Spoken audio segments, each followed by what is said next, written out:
Muummichi ministeeraa Abiy Ahmed gaafiif deebii gaazexeessitoota biyya alaatii fi biyya keessaa lakkoofsaan hedduu ta'an waliin taasisaniin qabiyyeelee sadarkaa biyyaatii fi idila addunyaatitti hedduutu dhihaatee fi deebii irratti kennaniitiin jiru. Dhimmoota qaala'iinsa jireenyaa fi gabaan tasgabbaa'uu dadhabuu, yakkoota bakka bakkatti mul'atanii fi nagaaf tasgabbii irratti dhimmoota jiranii fi kanneen biroo hedduu irratti gaafiif kan dhihaateef yoo ta'u, gaafii gama raadiyoo sagalee Ameerikaatiin dhimma afaan Oromoo afaan hojii federaalaa taasisuu irratti yaadamaatiin tureen gaafatameef.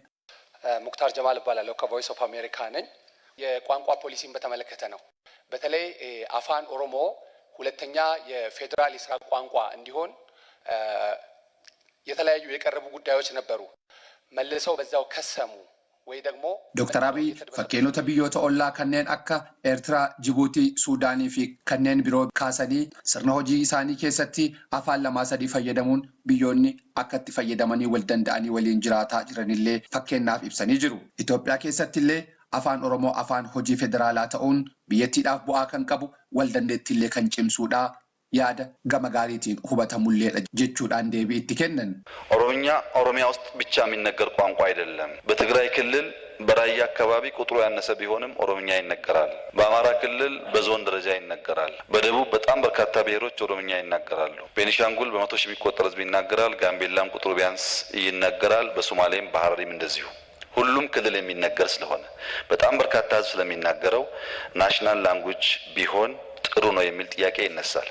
ይህን ጥያቄ በጣም በቀና አይን ነው ማየው። በቀና አይን ማየበት ምክንያት ኦሮሞ ኢትዮጵያ ሀገሬ ናት፣ ቋንቋዬ ባህሌ ኢትዮጵያ ውስጥ ማደግ መስፋት አለበት ሲል ትልቅ ደስታ ይሰጠኛል። ኢትዮጵያ ሀገሬ አይደለችም ሲል ብቻ ነው የሚያስቀየመኝ። tasgabbii dhabuu naannoo Sumaaleetiin wal qabateetiniin naannoo daangaa Oromiyaatii fi gama dirree dhawaattillee walitti bu'iinsonni hammaataa turuun isaanii ni yaadatama. Isa kanaan wal qabatee aangoorraa kan kaafaman pirezidaantiin naannichaa kan dur obbo Abdii Mohammed haalli isaanii maalirra jira hegereen hoo kan jedhu gaafiidhaan muummicha ministeeraatiif dhiyaatee jira. Muummichi ministeeraa Abiy Ahmed eenyumtuyyuu taanaaniin kan aangoo dahoo godhachuudhaan lammiilee irratti dabaa fi rakkoo hiraara geessu itti gaafatamummaa jalaa hin bahuudhaan dubbatan.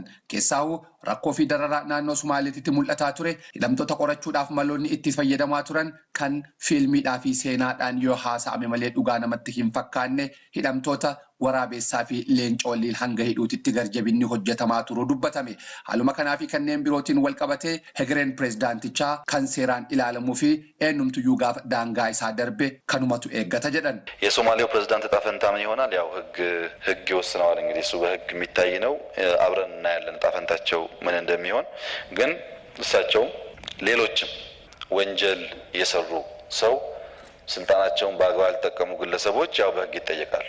Gaafii gama biraa muummee ministeeraa Dr. Abiy Ahmed gaazexeessitootaaf deebisan keessaa dhimma humna addaa naannoo Sumaalee yookaan liyyuu poolis jedhamuuti. Akkaataan jaarmaya humna kanaa kan seeraan hin bu'uureffamnee fi seera beekanii hojjetan jechuun kan hin danda'amneedha. Maatii tokkoon dalla'amee dantaa namoota dhuunfaa kan raawwataa turan ta'ulleedha. Dr. Abiy kan kaasan. የሶማሌ ልዩ ኃይል ሙሉ በሙሉ ህገ መንግስቱን አውቆ በዛ የሚመራ ነበር ማለት አይቻልም። እዛ ውስጥ የቤተሰብ ስብስብ አብዛኛውን ኃይል ይዞ ከህግ ውጪ የግለሰቦችን ፍላጎት ለማራመድ ለማሳካት ሲሰራ ነበር። ሶማሌ ጀመርነውን የማስተካከያ ስራ በሁሉም ክልሎች በፌደራልም እያጠናከርን እንቀጥላለን። በጊዜ ብዛት እየጠራ መሄድ ይሆናል። Dhimmi du'a hoogganaa ol aanaa hidha guddicha Abbayyaa Injiinar Simmanyaw Baqqalootiin wal qabateetiin jiru haasaa keessanii fi waan isin dubbattantu sababa ta'e jedhameetiin kan haasa'amuun yaada maal qabduudhaan kan gaafataman muummeen ministeeraa Dr. Abiy Ahmed inni kun waan anaan wal qabatu tokkollee hin qabu jedhan. Inumayyuu kan ilaaluu qabnu gama biraatiin hidhi Abbayyaa waggaa 5 keessatti xumurameetiin tajaajila kenna jedhamee yaadame waggaa 8 illee ga'ee tarbaayinii tokkoyyuu maddisiisuu dadhabuun sababni isaa maali jenneetiin yoo kan duubatti xiinxalli nu taate haala rakkoo hoggansa piroojeektichaa rakkoo diizaayiniitii fi koontiraaktara dhaabbata Miitek jedhamuuf kennameedha jedhan. Keessaa'uu dhaabbanni Miitek piroojeektii kana kontiraata fudhateetiin hojjetaa ture piroojeektii akka kanaa hojjechuun haa hafu kanneen arganillee hin beekne raawwataa turaniidhaani. Dr. Abiy kan dubbatan rakkoo kufaatii kanaa jechuun garuu rakkoolee bu'uura Injiinar Simmanyaw irraa maddanii miti jedhan. Kufaatiillee taanaaniin akka biyyaatitti milkiillee osoo milkaa'ee jiraatee milkii Injiinar Simmanyaw qofa hin ta'uu tureedhaani kan isaan dubbatan. የኢንጂነር ስመኘው ሞት ከአንተ ንግግር ጋር ይያያዛል ለተባለው መጨረሻም የፕሮጀክት ጥያቄ የተነሳው ከኔ ንግግር ጋር ይያያዛል ብዬ አላምንም።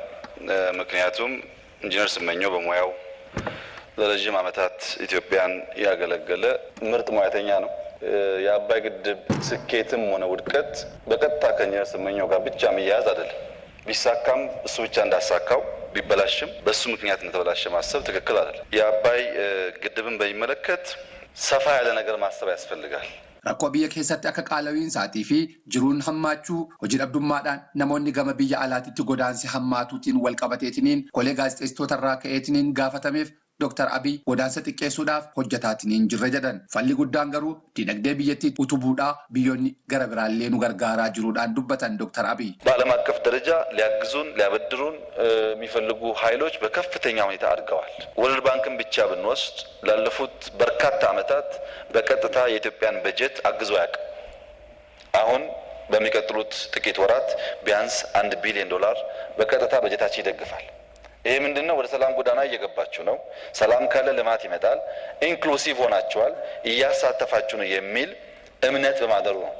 በአውሮፓ በጣም በርካታ ሀገራት ለማገዝ ፍላጎት ያላቸው ፕራክቲካሊ የሚያገዙ በኤዥያም እንደዚሁ መልካም ዜናዎች አሉ። እነሱን ደምረን ደስተኝነትን በሚያረጋግጥና በተባበረ ክንድ ኢትዮጵያን የሚያሻግር ስራ በመስራት ስደትን ግራጁዋሊ እንቀንሳለን። ዜሮ አናደርግም። Gaafii gama biraa muummee ministeera Dr. Abiy Ahmediif dhihaate keessaa dhimma namoota lamaa irratti gaafiin dhihaateetiin jira. Pireezidaantii Itoophiyaa kan dur Koroneel Mangistuu Hayilamaariyaamii fi Dr. Sheikh Mohammed Alaamuddin. Dhimma Dr. Sheikh Mohammed Alaamuddiniin wal qabatee waadaan nu galamullee dhimma keessaa rakkoo waliigaluu hin danda'iniitiin murteensaa hanga ammaatitti barfachuu isaa dubbatan. Koroneel Mangistuu Hayilamaariyaam akkaataa dhiifama kanaan hammatamanii gama biyyaa galuu danda'an irratti gaazexeessitoonni gaafii kan gaafatan yoo ta'u, muummichi ministeeraa labsiin dhiifamaa kuni warreen goolii diimaadhaan himatamanii fi yakka achirratti raawwatan kan hin ilaallanne ta'uu isaatiin wal qabatee Koroneel Mangistuun nagahaan gama biyyaatitti galuu hin danda'an jedhan. Gabaasa raadiyoo sagalee Ameerikaatiif qindaa'e Muktaar Jamaal Finfinnee.